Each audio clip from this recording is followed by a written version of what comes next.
आप सभी का स्वागत है। आज की इस वीडियो में हम सीखेंगे आपकी कक्षा 10 में इम्पोर्टेंट है गुणनखंड विधि से द्विघात समीकरण के मूल याद करना। बहुत ही इम्पोर्टेंट क्वेश्चन है आपके ये, ठीक है। तो बिल्कुल सरल है। चैनल पर नए हो तो प्लीज़ चैनल को सब्सक्राइब कर लीजिए। तो एक दो सवाल करेंगे ताकि आपको समझ में आ जाएंगे। पहला यहाँ पे सवाल है, ये देखो, x square minus 3x minus 10 बराबर 0। अब इसको किस विधि से करना है? गुणनखंड विधि से करना है। तो इसके लिए आपको देखो, सबसे पहले इसमें x का गुणांक क्या है? 1 है, और अचर पद क्या है? 10। 10 और 1 को गुणा करो, 10 एकम 10, 10 आ रहे ना।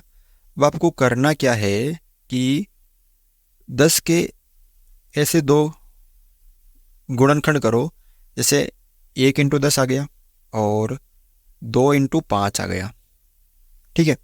दो ही है इसमें, तो यहाँ कितने हैं? 3।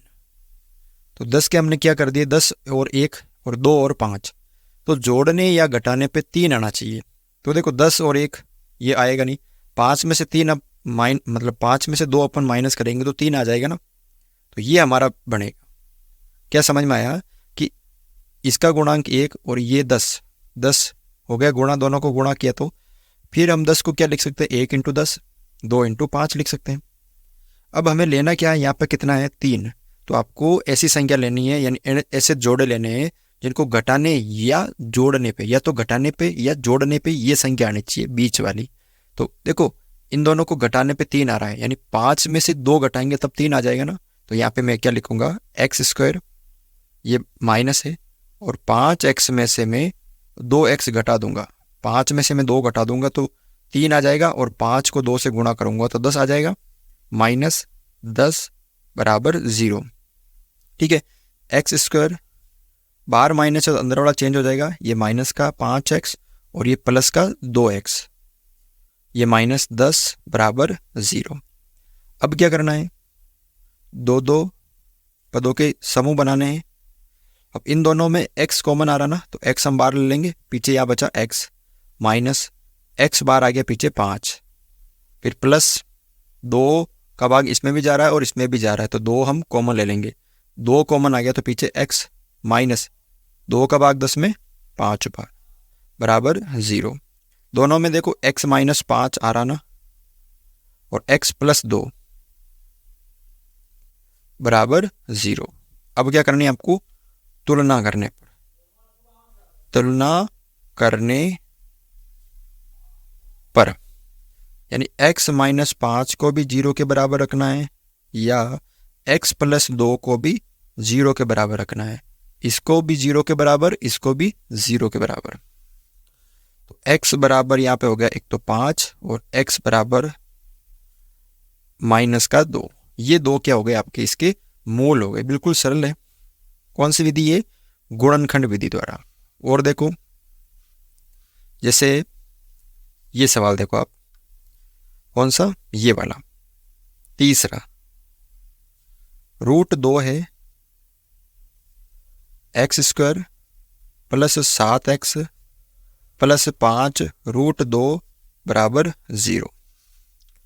अब पहला पद और ये जो तीसरा पद है इसके गुणा करना। इसका तो गुणांक हो गया √2, और ये हो गई 5 √2। तो √2 को √2 से करेंगे तो 2 आ जाएगा, और यहाँ बचा 5, यानी 5 दूनी 10। 10 आ गया, तो आपको क्या करना? वही 10 को क्या लिख सकते हैं? 1 इंटू 10 और 2 इंटू 5, और लेने कितने हैं? 7 है, जोड़ने या घटाने पर। तो इन दोनों को जोड़ेंगे तब 7 आ जाएंगे ना। तो बस लिखना है √2 x square plus 2x plus 5x। 7 को क्या लिख सकते हैं? 2x प्लस 5x प्लस 5 √2 बराबर 0। 7 को मैंने क्या लिख दिया? 2 प्लस 5, यानी 2x प्लस 5x 7 आ जाएंगे, गुणा करने पे 10 आ जाएंगे। यहाँ पे कैसे हुआ? 5 की जगह 5 आ गया, √2 को √2 से करते थे 2। अब दो दो पदों के क्या बनाएंगे? समूह, ठीक है। अब देखो इन दोनों में क्या कॉमन आ रहा है? देखो √2 है, हम कॉमन ले सकते हैं। अब इस 2 की जगह हम क्या लिख सकते हैं? आपको पता है कि अगर हम √2 को √2 से गुणा करते हैं तो क्या आएगा 2, यानी हम 2 को √2 इंटू √2 लिख सकते हैं ना। इस 2 की जगह हम √2 इंटू √2 लिख सकते हैं।